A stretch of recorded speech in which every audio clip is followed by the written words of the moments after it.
Subalit nakaka-offend din kasi yung mga sinasabi ng ilang senador tungkol sa akin, sadyang sinungaling na lahat daw na lumalabas sa bibig ko ay lahat all BS, outright lies, at yung iba pa may pahaging na kinakailangan daw ako ipasok sa mental institution.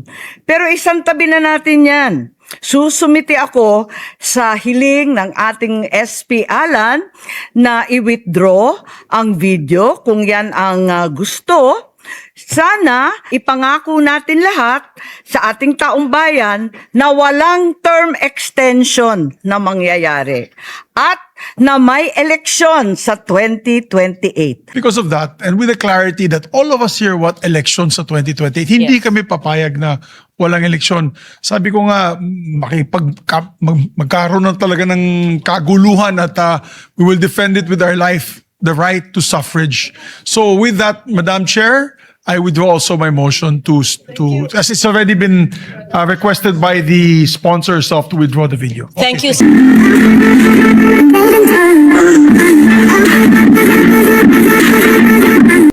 Madam President, I think Senator Marcos is seeking the floor. We recognize Senator Amy Marcos.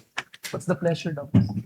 Thank you. I'd like to make a privileged speech as already reserved from last week. Is this, Madam President, a privileged speech or a question of personal and collective privilege? Personal and collective privilege. Because we have yet to dispense with, proceed to the reference of this. If it's a question of privilege, we will Yes. accede, Madam President. Yes, I rise on a matter of personal and The collective good lady privilege. senator has indicated that she's rising on a matter of personal and collective privilege. We recognize once again Senator Amy Marcos. Thank you very much. Magandang hapon po, Madam President, our Majority Leader, the ladies and gentlemen of the Senate. I rise today on a matter of personal and collective privilege to address a pressing issue of utmost national importance. For far too long, our Filipino people have been left uncertain, confused, deliberately kept in the dark regarding the true intentions behind the continuing and increasingly belligerent efforts to append the new Senate leadership and worse, to amend the Constitution. The Filipino people deserve clarity. The Filipino people deserve honesty, and above all, the Filipino people deserve at least the truth. Madam President, today I will not rely solely on my own words. I will present before this chamber a short video containing documentation, footage, and statements directly connected to the ongoing efforts toward term extension and charter change. With your permission, therefore, may we now direct the technical team to play the video presentation. Bakit nagpalit ng liderato sa Senado? May I be allowed to humbly move to declare all seats vacant, Mr. President? With 13 affirmative votes, 10 negative votes, and 1 abstention, the positions in all the positions in the Senate is hereby declared vacant. Bakit ito nilusog?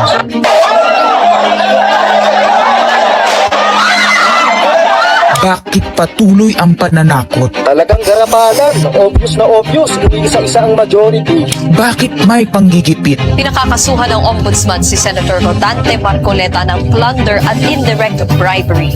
Bakit may pambabaluktot ng kwento? Nililito nila ang publiko. Ang kainan ay naganap alas 4 ng hapon. Ang barilan, alas 7. Pinagmamalaki nilang may nangamusta. Si Camille Villar ang unang nag-update. Saka sila nagsireply. Last convo, 4 p.m. Next chat, 10 p.m. Bakit may demolition job? Bakit may pait? Bakit hindi matanggap? Napakaraming bakit.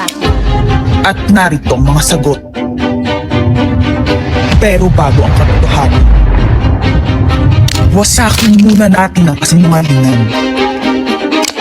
I, Alan Peter Schramm Cayetano, having been elected to the position of Senate President, Hindi nagpalit ng liderato para sa impeachment. Hindi totoong pinapakalat ng mga nabulaga. Ito this time, medyo nagkabulagan. Ang impeachment ay labanan ng numero. Hindi ang mga Duterte aligned ang dapat mangamba, kundi ang mga sa umpisa pa lang ay may hatol na. Ang sinasabi, sir, ng ibang mga kritiko, itong Senate leadership shake-up ay tungkol lang daw sa impeachment. Lahat na i-connect. As I told you, may 12 kami. Si Bato is 13. So kahit nawala naman siya, ang pinag-uusapan dito is whether or not you will be able to get 16 votes. Hindi siya ang pagmumulan ng 16 votes. Wala siya doon eh. 12 kami. Bakit kami magkuku? May 12 na kami kung ang pinag-uusapan lang natin ay impeachment. Actually, 9 lang ang kailangan para Yes, ma-dismiss. 12 kami. So it's more than the required votes. But that's not the point. Ang ano kasi pinipilit nilang i-connect doon. Kaya ako natatawa. Where is the connection there? Gusto pang ipa-inhibit ang mga tinatawag nilang Duterte-aligned senators. Nananawagan pa ng partial kuno at pagiging patas, pero sa publiko, may mga pahayag na hindi makakatakas. While VP Sara is in power, the threat of a full-blown Duterte comeback is still a very real and present danger. Bakit ganito ang desperasyon? Bakit hindi maikubli ang gigil? No. Bakit natataranta ang lahat? Mr. Speaker, I move to endorse to the Senate the resolution setting forth the articles of impeachment. Narito ang pagsisiwala. Noong April 22 sa Soler, nagkita si Tito Soto at House Speaker D para pag-usapan kung ano ang papakialaman sa 1987 Constitution habang nakaupo si Bongbong Marcos. Kasama ni House Speaker D ay si South Cotabato Congressman Ferdinand Hernandez. Kasama ni Soto ay ang dating Senate Secretary na si Mark Mendoza.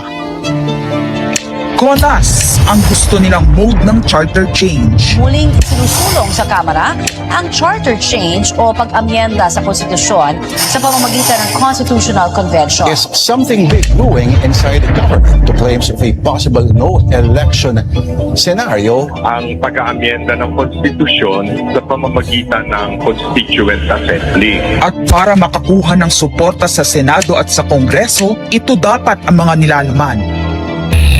Dapat ma-extend ang termino ng mga senador at congressmen na mawawala na sa pwesto by 2028. Ang eleksyon sa bawat senador ay magiging by region.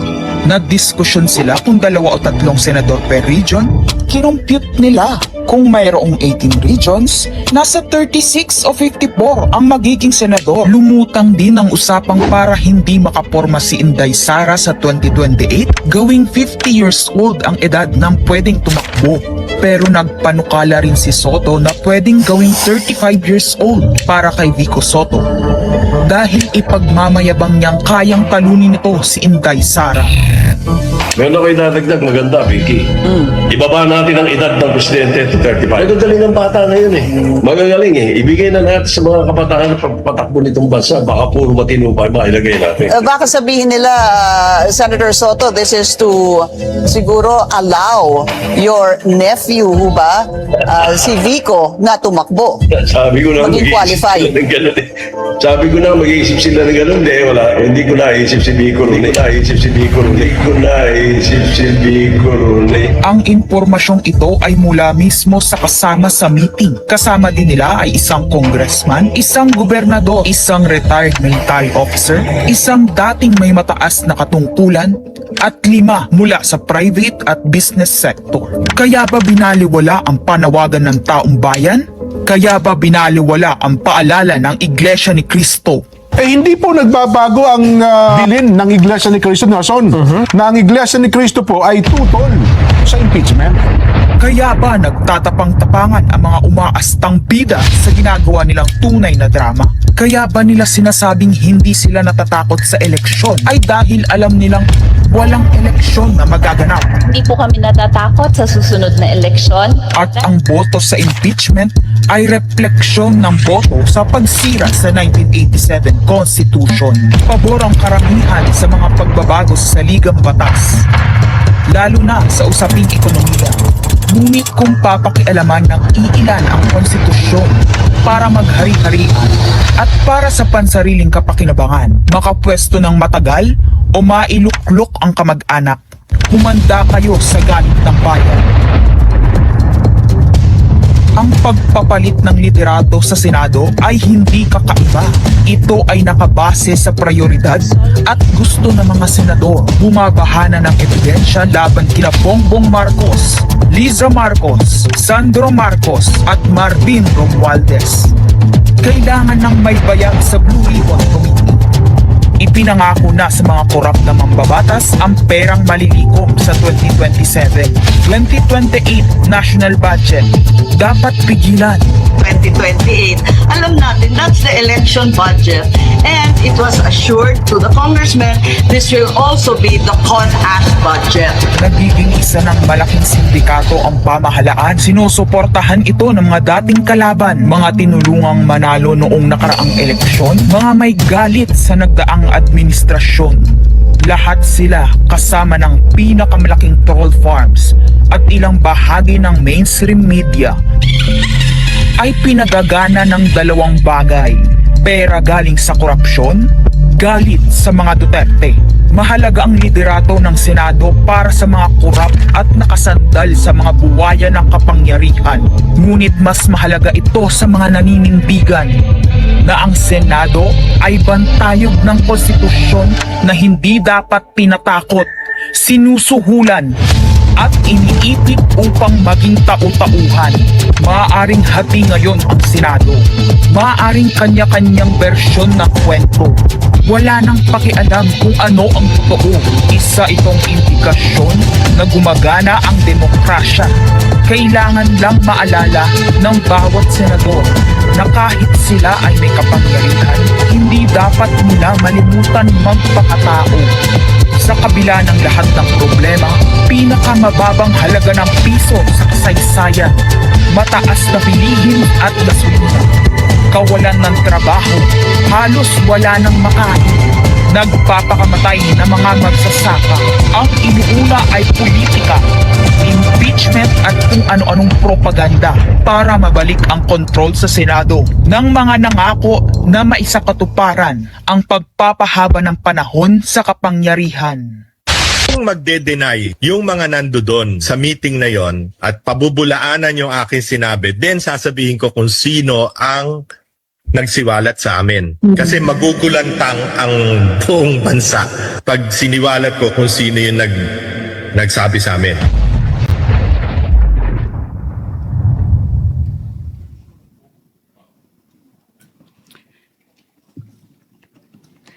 Impeachment, no elections, term extension. Ito ang inaatupag ng ilang mambabatas na nagiging mambubutas ng sikmura ng taong bayan. Inuuna ito kesa gutom, trabaho, kalusugan, kabuhayan.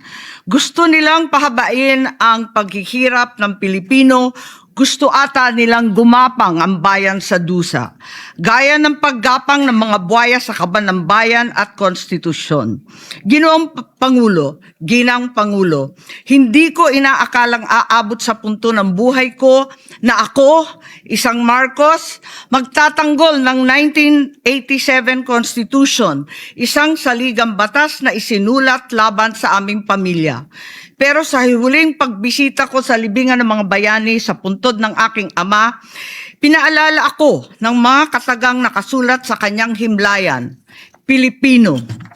At bilang Pilipino, bilang isang lingkod bayan, bilang isang kaisa-isang anak ni Ferdinand Marcos na may lakas ng loob na tumindig para sa ating bansa, dapat protektahan natin ang saligang batas ng Pilipinas. Nitong mga nakaraang linggo, hindi lang ako basta Pilipino, hindi lang ako basta senador, naging reporter pa at vlogger dahil walang mag-cover sa totoong nangyayari. Pero napakaraming nagko-cover up sa mga korap na politiko. Kung meron nakakaalam sa galit ng bayan pagdating sa pagpapahaba ng poder sa kapangyarihan, nasa unahan na ako ng listahan. Hindi ako makakapayag na walang maisabuhay sa mga aral ng kasaysayan. Noong naharang natin ang PI na yan, People's Initiative, noong Enero 2024, hindi naman sila tumigil. Noong 12 ng Agosto 2025, unang inihayag ni Bongbong Marcos ng ating Pangulo na hindi niya tututulan ang isang Constitutional Convention o CONCON upang ayusin umano ang mga butas sa saligang batas, kasunod ng pahiwatig ng Kongreso na sumusuporta nito. Pagsapit ng Nobyembre, nung nakaraang taon din, naghain na si Congressman Ronaldo Puno at mga miyembro ng NUP, National Unity Party, ng House Bill 5870, naglalayong magpatawag ng Constitutional Convention upang magmungkahi ng mga amyenda sa konstitusyon. Noong ika-30 ng Enero 2026, nagpahayag naman si dating Senate President Soto ng suporta sa pagtalakay ng mga amyenda sa konstitusyon matapos ang desisyon ng Korte Suprema kaugnay ng impeachment laban kay VP Sara Duterte. Agad itong ikinatuwa ng tropang NUP na nagsabing mahalaga ang kooperasyon ng Senado upang maisulong ang mga reforma sa saligang batas. Gayunpaman, noong ika-31 ng Enero 2026, sumagot ang Malacanang, hindi raw prioridad ang charter change o CHA-CHA dahil nakatutok umano ang Pangulo sa mga isyong pang-ekonomiya. Isang pahayag na inilabas matapos magpahayag ng suporta si SP Soto noon sa pag-amyenda ng konstitusyon. Sa gitna ng debateng ito, naghain noong ika-7 ng Pebrero 2026 yung dating ARTA Rabindranath Kilala ng isang radikal na panukala, buwagin ang Senado, pati na rin ang Kongreso at lahat ng lokal na sanggunian, paltan ng isang National Legislative Assembly, maari umano makatipid ng hanggang 1 trilyong taon-taon. Nung nakaraang buwan, formal din hinikayat ni Congressman Puno at ng NUP ang liderato ng Kamara na simulan ng pakikipag-usap sa Senado hinggil sa charter change sa pamamagitan ng Constitutional Convention. Ginamit pa nila ang pagiging bukas ni SP Soto sa constitutional amendments bilang oportunidad para sa koordinasyon ng dalawang kapulungan. Sa huli, noong ika-14 ng Mayo 2026, mariing itinanggi ng Malacanang ang akusasyon ni Senate President Alan Peter Cayetano na sinusubukan ng palasyo pahinain ang Senado. Binigyan din ng palasyo na hindi pinag-uusapan ng CHA-CHA at inulit ang pananaw ng Pangulo na hindi ang pag-amyenda ng saligang batas ang sagot sa kasalukuyang problema ng bansa. Ngunit hindi ito ang nangyayari sa labas ng palasyo. Ang NOEL at term expansion ay buhay na buhay sa mga patay na patay sa kapangyarihan. Pagkat sa kasalukuyang ika-20, ika-20 Kongreso, maraming panukalang naglalayong baguhin ang konstitusyon. Mula sa House Bill 368 ni Congressman Abante na nagsusulong ng CONCON hanggang sa resolution of both houses number 1 ni Congressman Garbin. Sinundan pa ng resolution of both houses number 2 naglalaman ng mungkahing ibaba sa 35 anyos ang minimum age requirement ng presidente at ang vice-presidente 30 ang edad. Bukod dito, Congressman Richard Gomez naghain ng resolution number 3 upang amyendahan din ang Constitution. Meron pang resolution number 4, nagmumungkahi gawing 3 taon na lamang, 3 magkakasunod na termino ang panunungkulan ng mga senador. Nariyan ang House Resolution 460 ni na Congressman Oreta, Congressman Remulla, Congressman Daza at iba pa na bibigyan linaw daw ang kahulugan ng forthwith sa impeachment. At mula noong Abril, habang hinihikayat ng mga congressman na bumoto sa impeachment, malakas ang ugong ng NOEL sa 2028. Lumutang na rin ang mga detalye. Magte-term extension ang mga congressman at madadagdagan ng 3 taon na mananatiling nakaupo sa pwesto hanggang 2031. Ganon din 2028. Ganon din ang mga senador, pati ang Pangulo, hanggang 2031 na raw. Kung may eleksyon man sa 2028, sa lokal na lang. Kaya, Visayas o Mindanao ka man, suportado ng iglesia o hindi, walang problema dahil walang eleksyon. Kaya ang tanong ngayon, ayaw ba talaga ng palasyo sa Chacha o kunwari lang? O talaga bang wala ng respeto sa Pangulo? Bukod kay Lito Banayo, napakarami kong sources patungkol sa mga meeting na naganap para sa isinusulong na Constituent Assembly o CONAS. Mga kalipunan ng mga politikong hindi nananalo sa mga matataas na posisyon, inaambisyon nila. Kung hindi kayang manalo sa boto, baguhin na lang ang konstitusyon. Noon pa man, hindi ako naging hadlang sa pagbabago. Kung para lamang sa ekonomiya at ikagiginhawa ng buhay ng Pilipino. Pero magagaling ang mga buwaya. Tahimik na gumagapang upang malamon pati ang konstitusyon. Kung nagsisinungaling ang mga nagsumbong sa akin, kung sasabihin kasinungalingan ang sinabi ko ngayon at ang pinalabas, hinihikayat ko ang mga senador ngayon sa ating bulwagan. Ipangako natin sa taong bayan na may eleksyon sa 2028 mula sa presidential hanggang sa lokal. At Madam President, magiging masaya akong mapatunayan na mali ako. Dahil ibig sabihin nun, mananalo ang tama. In the interest of time and that this chamber may proceed with its scheduled legislative business, I will not entertain any interpellations at this juncture and would rather allow the facts in the video as well as confronting this nation to resonate fully with this chamber and the Filipino people. I urge this body to look deeply into what we have witnessed today, act with vigilance, courage, and fidelity to the Constitution we swore to defend. Maraming salamat po. We recognize once again Senator Amy Marcos. Yes, maraming salamat po, Ginang Pangulo. At tunay na nakaka-offend ang mga sentimiento na nagkalat sa SOCMED na siyang nilaman ng videong ipinakita. Subalit nakaka-offend din kasi yung mga sinasabi ng ilang senador tungkol sa akin na sadyang sinungaling, na lahat daw na lumalabas sa bibig ko ay lahat all BS, outright lies, at yung iba pa may pahaging na kinakailangan daw ako ipasok sa mental institution. Pero isang tabi na natin yan. Susumiti ako sa hiling ng ating SP Alan na i-withdraw ang video kung yan ang gusto. Sana kapalit niyan, ipangako natin lahat sa ating taong bayan na walang term extension na mangyayari at na may eleksyon sa 2028. Yun lang po ang aking hinihiling.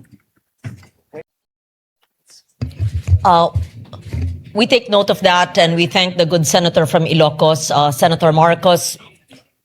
Since the video has been withdrawn, Yes, the therefore, motion of Senator Subiri. Yes, Madam President, if I may, because of that, and with the clarity that all of us here want elections sa 2028, hindi Yes. kami papayag na walang eleksyon. Sabi ko nga, magkaroon na talaga ng kaguluhan at we will defend it with our life, the right to suffrage. So with that, Madam Chair, I withdraw also my motion to as it's already been requested by the sponsors to withdraw the video. Thank you, Senator Mig Subiri.